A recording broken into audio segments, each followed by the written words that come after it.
Hola, hola amigos.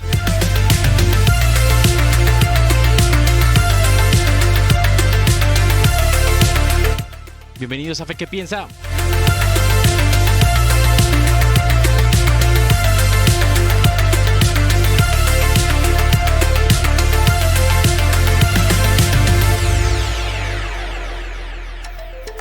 Espero estén muy bien todos. Muy contento de estar aquí con ustedes. Una vez más, esta vez queremos analizar un debate que hubo entre el famosísimo Edgar Pacheco y el apologista católico romano Riguardón. Pero quiero enfocarme en unos 8 puntos que hubo en el debate que me parecen muy interesantes y que cuando lo estuve viendo, pues de pronto me di cuenta que Pacheco no lo respondió. No creo que haya sido por ignorancia, sino por cuestión del tiempo y por ser más estratégico en las respuestas que daba. Pero esta vez quiero, yo me puse a investigar y a ver cuáles serían unas posibles respuestas desde el protestantismo a 8 puntos que Rigordon mencionó en el debate y que quiero que analicemos y quiero dar respuesta desde la visión protestante. ¿Listo? Entonces, sin más preámbulo, aquí lo tengo listico. Vamos a ver. Y arranquemos en este punto. Arranquemos. Te exige un criterio infalible previo, también destruye el canon bíblico y la misma sola escritura, que no está en la escritura, por cierto. Ahí va. Porque si solo lo escrito en la Biblia es infalible, Segundo. entonces, Pacheco, dígame una cosa. Dígame en qué parte de Ahí la va. Biblia Esto. encontramos un canon bíblico de 66 libros como el que ustedes tienen. En ninguno. O mejor aún, Pacheco, dígame, ¿cómo sabe usted infaliblemente que Tercera de Juan es palabra de Dios? Bueno, ya veremos. Ahora, Pacheco. Bien. Esto es bien interesante y esto es sobre la discusión del famoso canon bíblico y cómo se hace. Y normalmente siempre nuestros queridos amigos, algunos hermanos, por supuesto, católicos, apostólicos, romanos, defienden que ellos son, pareciera que con lo que da a entender Rigo es que ellos son como los que le dan la autoridad a la escritura. Entonces, la pregunta es, ¿dónde está en la Biblia el canon de 66 libros, cierto? Dígame en la Biblia dónde está el canon de 66 libros. Y la famosa pregunta trampa de Santiago Alarcón y de muchos apologistas católicos, ¿cómo sabes que Tercera de Juan es palabra de Dios? Che, ¿cómo sabes que Tercera de Juan es palabra de Dios? Y bueno, investigando ahí cuál es el tema. Normalmente el católico apostólico romano confunde autoridad con lista exhaustiva.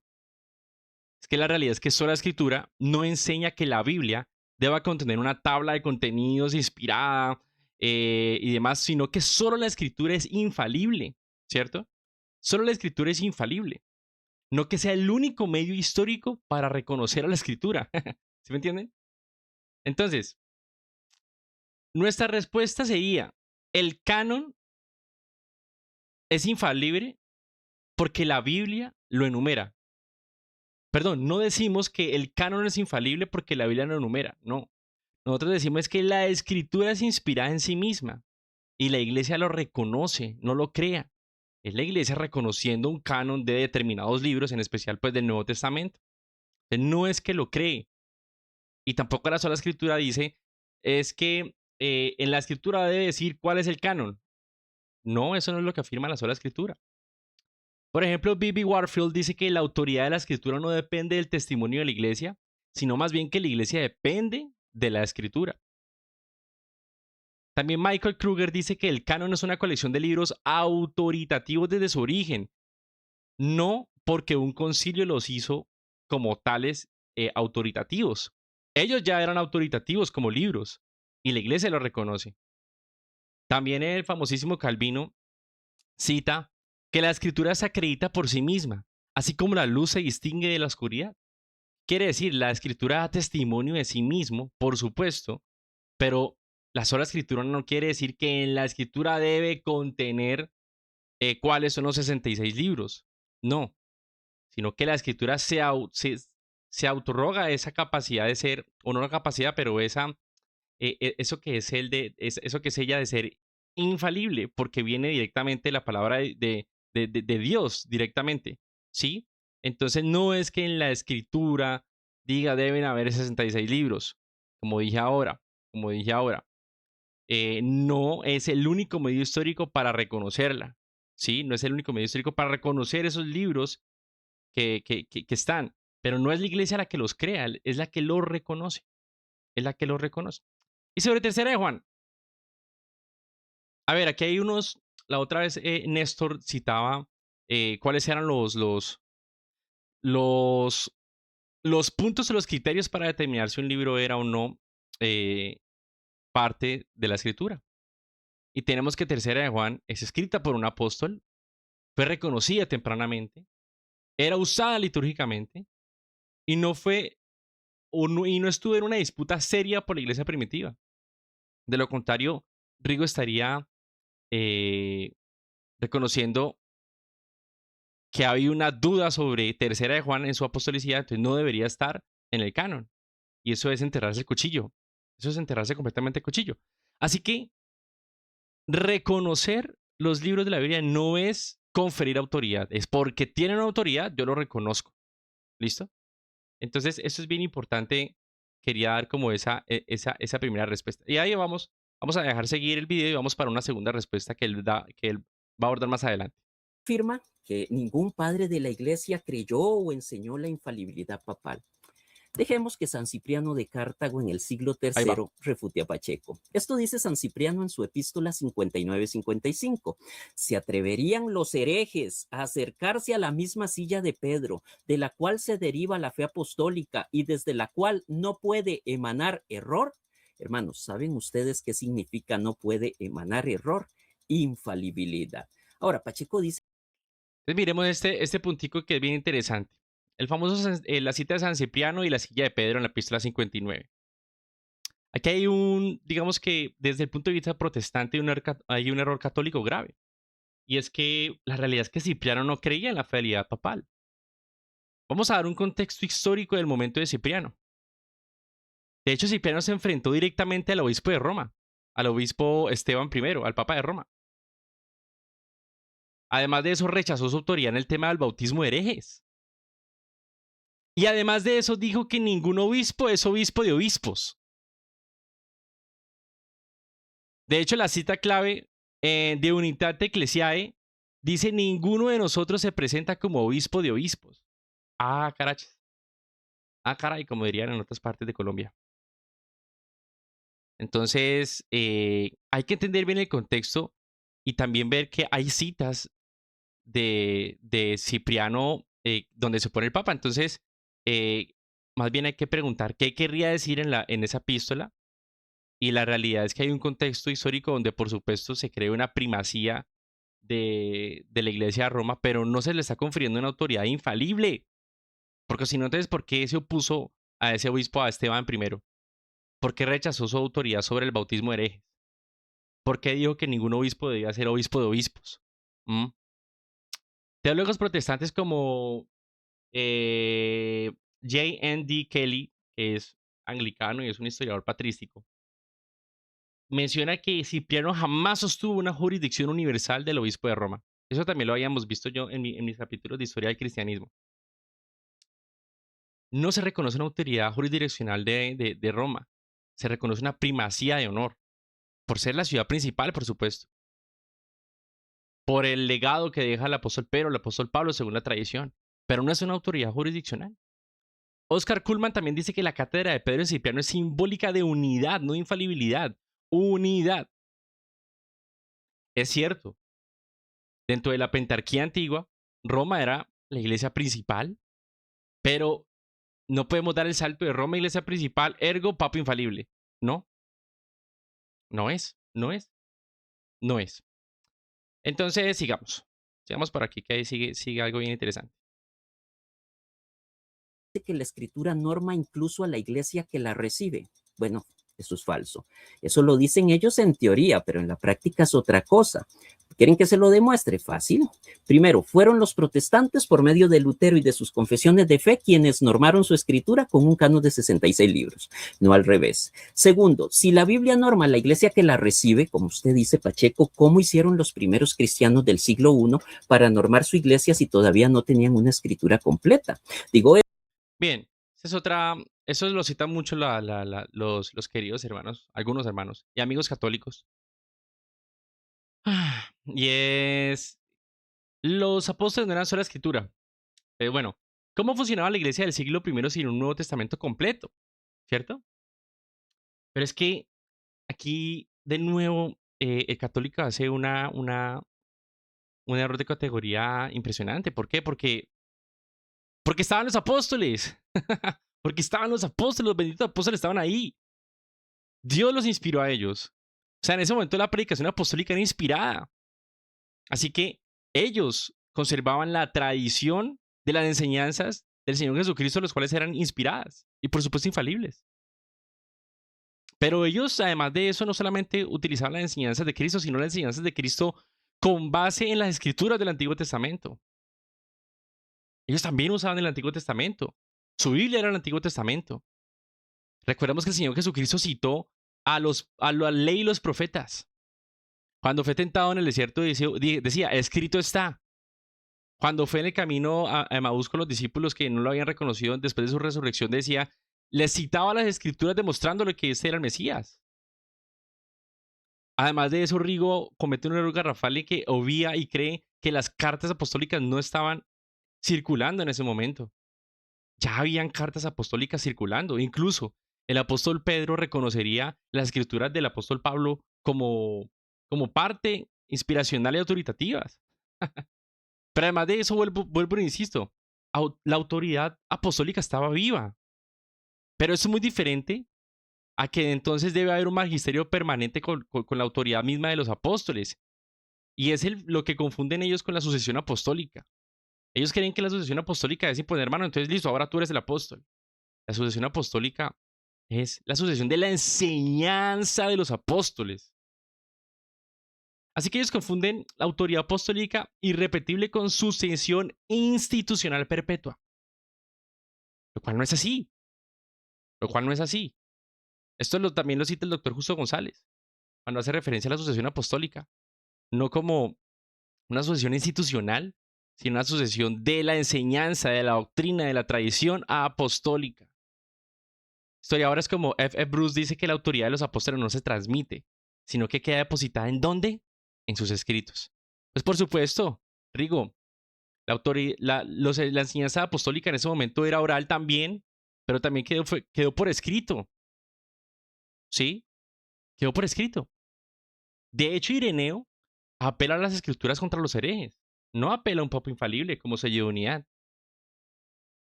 Y ese modelo apostólico no continúa hoy. ¿Por qué? Porque los apóstoles ya no están. ¿Dónde están los apóstoles ahora? No. Pero ellos que dejaron las escrituras. Ellos que dejaron la enseñanza apostólica. Eso es. Eso es. Bien, entonces sigamos con el siguiente punto. Más adelante va a decir algo sobre Agustín. Vamos a ver.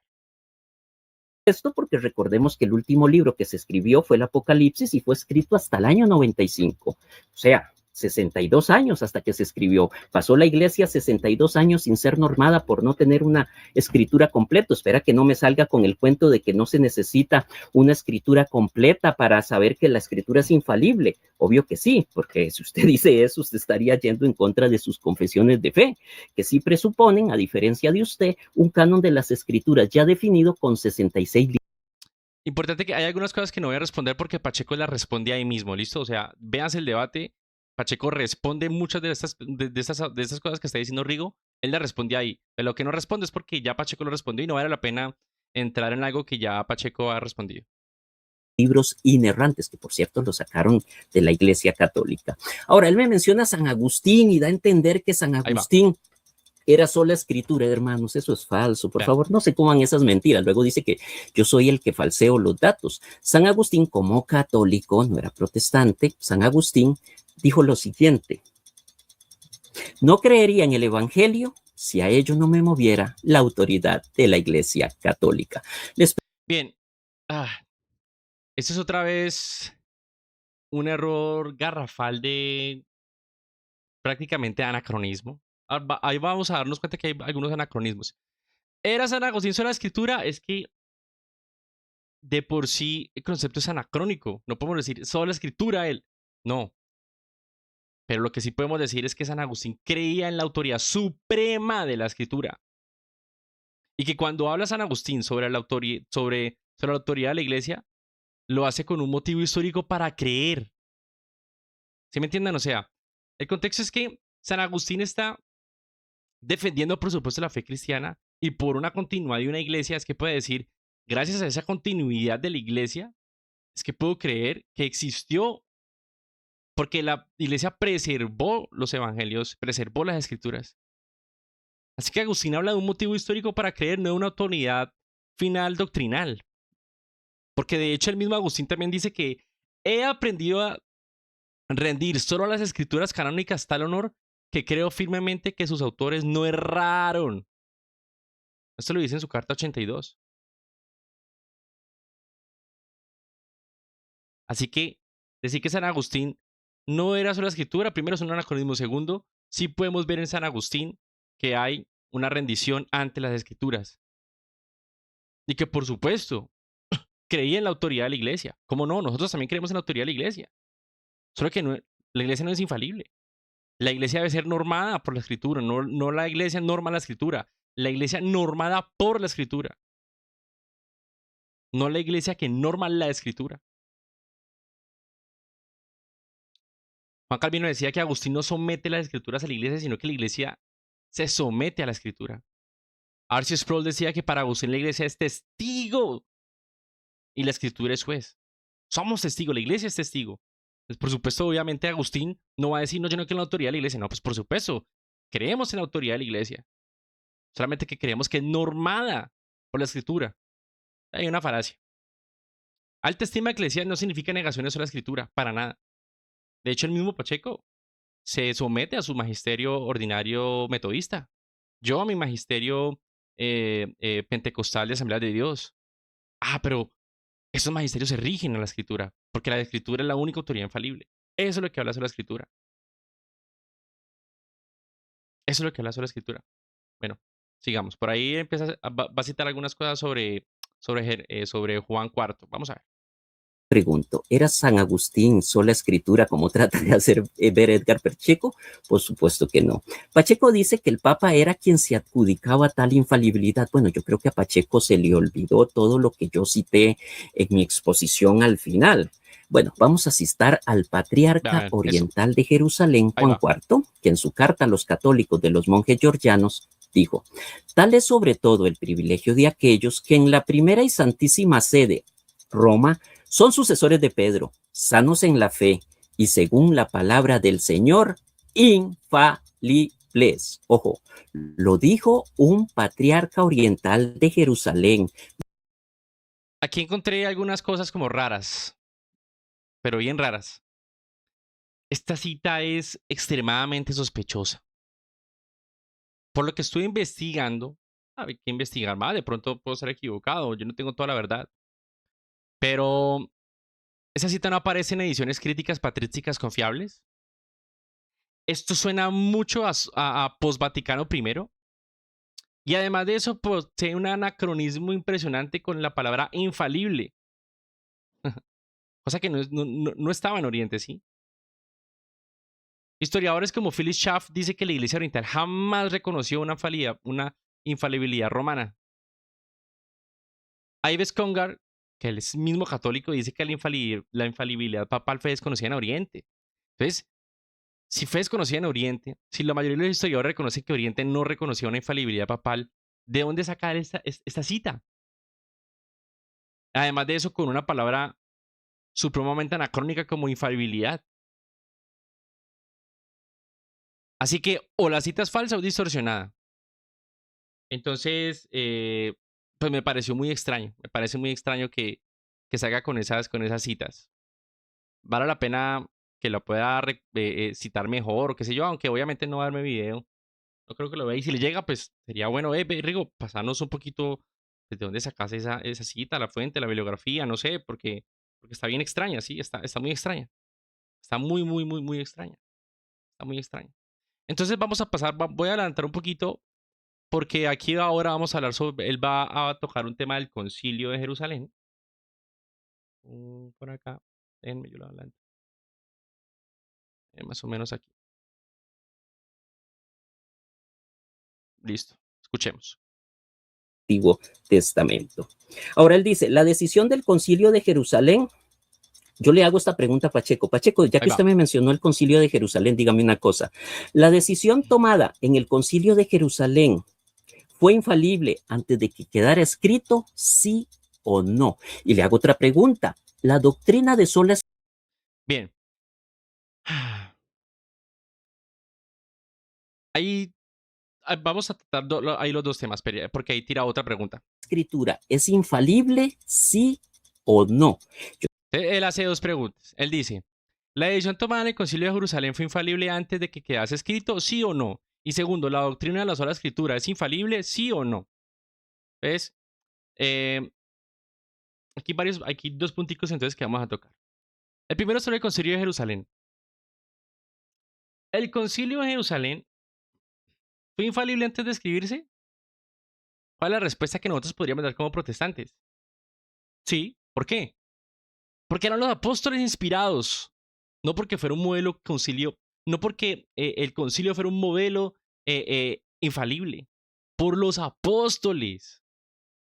De hecho, fue el primer concilio donde estaban los apóstoles. A ver, Pastor de Hermas, la Didach, todas las cartas de los padres de la iglesia, ¿son infalibles? ¿Cierto que no? ¿Por qué? Porque no las escribieron los apóstoles. Entonces, todos los concilios deben ser infalibles porque los apóstoles hicieron un concilio. Pues no. ¿Por qué? Porque no son concilios de los apóstoles. Así que ese concilio, por supuesto, es infalible. ¿Por qué? Porque estaban los apóstoles. Porque ellos conservaban la tradición oral y las enseñanzas del mismo Jesucristo, del Señor. Y lo impartieron. ¿Y dónde quedó eso? En las escrituras. Y en la tradición que no contradiga o que acompañe las escrituras. En Hechos 15, la decisión quedó depositada en las escrituras.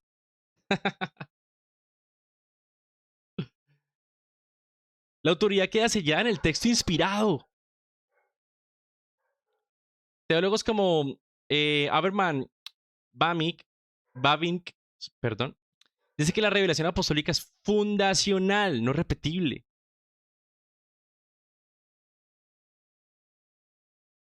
Y el segundo punto, pregunta trampa. ¿La sola escritura es infalible? ¿La doctrina de la sola escritura es infalible? Y aquí hay una confusión entre doctrina normativa con una afirmación revelada explícita. ¿Cuál es nuestra respuesta correcta ante esto que él está mencionando? La sola escritura no es infalible en sí. Es una conclusión bíblica necesaria. Es una conclusión. Conclusión. Conclusión. ¿Por qué? Porque nos hemos dado cuenta en la historia que tenemos fuente de autoridad. La fuente de autoridad una es la escritura. Por supuesto, eso lo reconocen también ustedes. Y eso lo repitió mucho, por ejemplo, Edgar Pacheco. La escritura se reconoce como autoridad en las tres tradiciones cristianas más importantes, los ortodoxos, los católicos romanos y los protestantes. Y eso la otra vez lo decía muy bien Guti, el pastor Gutiérrez, en un diálogo con Santiago Alarcón. ¿Cierto? Pero nos hemos dado cuenta que en la historia los concilios se han equivocado, han errado, sí. El Papa ha errado, mucho. La iglesia, la tradición, no tenemos cómo corroborar si no es por escrito la tradición que va surgiendo el siglo IV, siglo V, porque ya no es apostólica. Así que, ¿qué nos queda? La escritura. Es que la sola escritura es una conclusión bíblica necesaria. ¿Sí? James White dice que la sola escritura no es una escritura adicional, sino la negación de autoridades rivales infalibles, que eso es lo que siempre hemos promulgado como sola escritura. Importante eso. Y ya para terminar este video, este video fue cortico, era una reacción pequeña, cortica, sencillita, porque pues la verdad que Pacheco le respondió bastante en el resto del debate.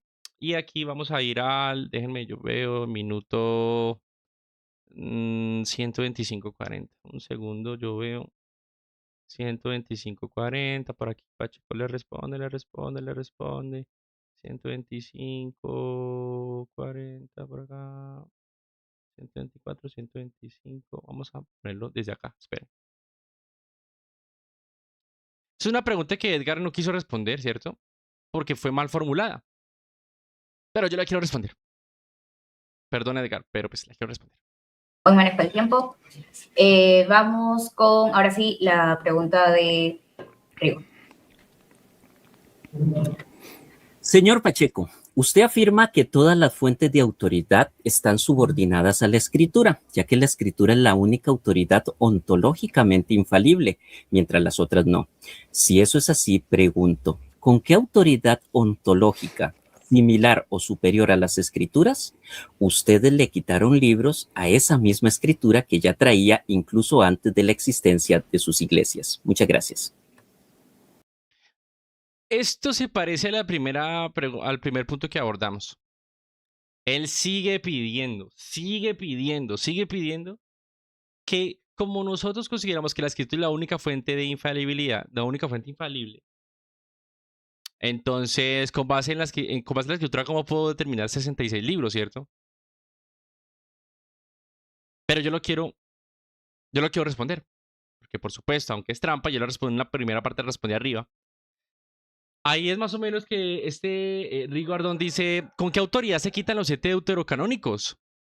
Entonces aquí investigando, reflexionando un poco, pensaba que, como decía Pacheco, es un falso planteamiento, aunque Pacheco le respondió en el sentido de que es una falsa pregunta, porque él decía, pues que con ninguna otra autoridad, porque nosotros no consideramos otra autoridad autológicamente infalible más que la escritura. Pero aquí el punto es este. Nosotros como protestantes consideramos que no quitamos nada, sino que consideramos que Roma añadió libros tardíamente. ¿Por qué? Porque se canonizó como tal en Trento, en 1546. ¿Sí? Porque incluso estudiando la historia vemos que los mismos, desde la Septuaginta, que estaban los deuterocanónicos, no se consideraban canónicos precisamente por el mismo nombre.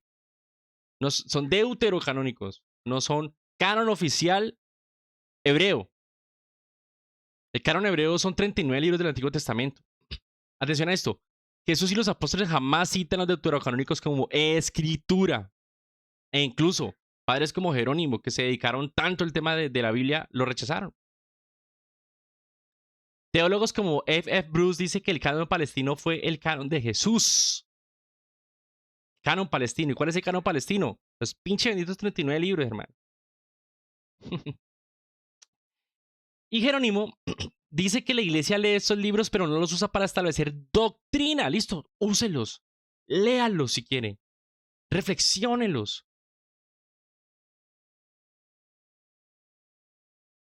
Pero esto no se usa para establecer doctrina. Con base en eso y a los criterios mismos del canon hebreo, que consideraba 39 libros como los canónicos, es que nosotros tenemos los 66 benditos libros. Ah, que lo quiero leer, léalos, pero no sirvan para hacer doctrina porque no eran canon. No eran canon, claro. De ellos de ahí sacan de una manera hasta descontextualizada todo el tema del purgatorio. Entonces es muy importante tener en cuenta eso. Es muy importante tener en cuenta eso. La famosa discusión de los deuterocanónicos. Recordemos que el protestantismo quiso ir ad fontes, a las fuentes. Por eso es que se tienen esos libros. Y con base a qué?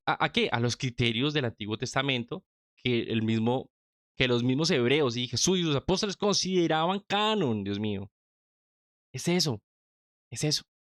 Entonces, nada, eso era lo que quería yo hoy reflexionar, abordar sobre el debate de Edgar Pacheco y Rigo. Me lo vi, me pareció muy bueno, me pareció un debate muy chévere. Pacheco hizo una muy buena defensa. Rigo también tuvo algunos apuntes interesantes que por eso digo, me hicieron venir, reflexionar, investigar y todo el tema. Solo que este debate se vio opacado por el posterior debate de Edgar con Santiago. De hecho, paradójicamente, el debate de Santiago con Edgar sale gracias a reacción de este debate con Rick Warden. De manera que, bueno, fue muy chévere, fue muy chévere. Espero les haya gustado este mini análisis de estos 8 puntos donde considero que de pronto Edgar no lo respondió. Eh, y bueno, espero sea de su provecho.